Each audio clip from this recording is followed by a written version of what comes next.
obviously worship bands are a thing. I honestly remember the expression starting out as rip-off bands, but in case any tourists might be viewing this, like people who are music fans but maybe don't necessarily live it, so to speak, they might hear a term like rip-off band and think it's derogatory. As you and I both know, it's not, like at least in heavy metal. We know that bands like SPEEDWOLF, Portrait, SOLITUDE, AETURNUS, DISFEAR, few examples. For them, it's just carrying a spirit. It's carrying Candlemass, MOTORHEAD, DISCHARGE, and I mean, good, frankly, because if you didn't like anything after black metal Venom, you're thankful the Midnights of the world do exist to continue that sound. But okay, we could go on about big bands historically well known to be obvious worship bands. More examples: WITCHCRAFT, WITCHFINDER General for like more trad heavy metal, HAVOK, VIOLATOR from Brazil with the Testament and early Slayer worship, REAGAN with D.R.I and S.O.D. You know what I mean. But I want to focus on one that's new to me,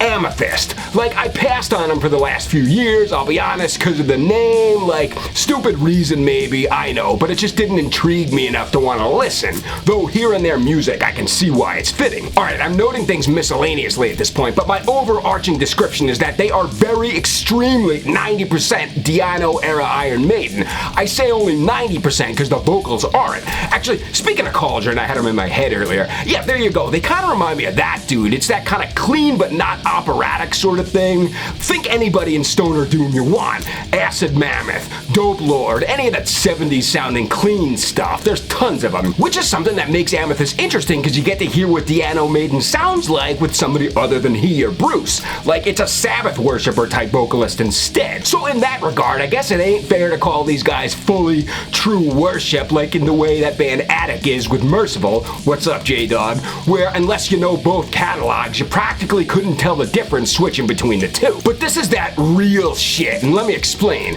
First, in terms of where they fit in the retro Versa bands, let's call it. They're like any other from modern day heavy metal. Fucking SEAX, Haunt, Night Demon, I don't know, take your pick, there's a million out there. But it's important to make the distinction, like there's commercial bands out there that do that. They're retro, but for them it's almost more like a joke. That 70s sounding group, The Darkness, or remember Greta Van Fleet? Like I'm pretty sure those were more just ideas cooked up by somebody who thought they'd be profitable business ventures till they ran their course. Here though, it's clear this is music made by people who still live every day of their lives in 1980 to 82 and have no interest or care for the modern world. Kinda friggin' cool in my opinion. Not gonna lie, that's gotta be hard to do. But Amethyst is unquestionably Paul Di'Anno Iron Maiden, again with different vocals, but everything behind them practically to a T. So much so that if you heard these guys for the first time and you didn't know who they were, you might be like, wait, is this one of those tracks off those B-sides they re-released for the self-titles and Killers on up? And I don't remember it? It's that close. And I friggin' love it, man. I do. Which feels weird to say, because in terms of rip-off bands, I love tons of Doom ones like SOLITUDE, AETURNUS, and obviously Stoner, or Gamma Bomb for US-sounding thrash, but I've always kind of hated when people tried to do traditional, because like, I don't know, for some reason it always sounded just too fake to me. Not at all the case with Amethyst though. 2 releases so far, or at least that I know of. Their 2023 EP, Rock Nights, and last year's Throw Down the Gauntlet full length. I won't bore you with a wordy ass review, I'll just give you a brief lowdown. But in a rare instance of uncharacteristic, the first song, Chasing Shadows on the EP, for like 3 seconds it reminds me of Children of the Sea, Black Sabbath. But then so begins the Maiden mass, and as soon as Strange World, figuratively speaking, kicks in, I was like, fuck yeah man, this is my shit. This is the absolute state of Mr. Spew. But yeah, you'll hear Running Free, Murders in the Rue Morgue. For some reason I hear Prowler in parts of the last song, Storm Child, and then the full-length Throw Down the Gauntlet. Fucking goddamn fucking rain. And then the full-length Throw Down the Gauntlet. Slightly cleaner production, but same thing. If you love new wave of British heavy metal, Angel Witch, Holocaust, Tank, the first Def Leppard EP, yeah, you should embrace Gauntlet with open arms. One pretty funny thing about it though is that there's this song called Running Out of Time that sounds a lot like Dr. UFO / Maiden, like 2 major parts specifically, and you want to laugh because I did when I did this, but start singing Dr. over the sections that are obviously congruent and they fit perfectly, like both the verse and there's a, you know, one of those living, loving parts, and like I started cracking up when I was doing it, but whatever. I mean, it's an awesome song still. If you like Dr. Doctor, I don't think there should be any reason you don't like Running Out of Time. You know what's something that does suck about this band though? And by extension, the friggin' world? Yeah, you'll probably never hear these songs the way they should be heard, like what they're built for, inside a friggin' packed Madison Square Garden or Nassau Coliseum or something, the way Iron Maiden got to do it, and Black Sabbath, etc. Instead, you got some fucking shit there now. Green Day or something. Shit Day. That's terrible, I don't mean that. They're probably nice guys.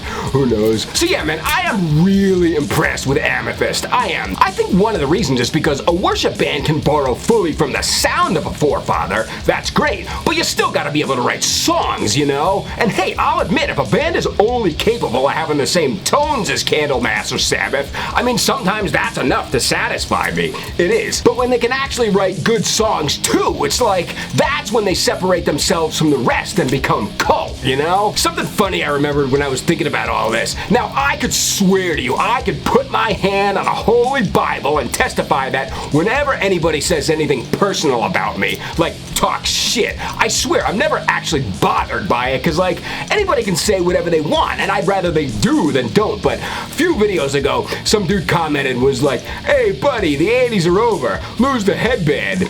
Pretty funny. But my immediate thought was like, alright, this is probably one of those tourist types that might not actually go to many shows beyond big ones, because like, there's a million of me out there at small ones, you know? Imagine what somebody like that would think if they stumbled into Keep It True or Full Force or something. They'd probably think they were in like a time warp or something like that.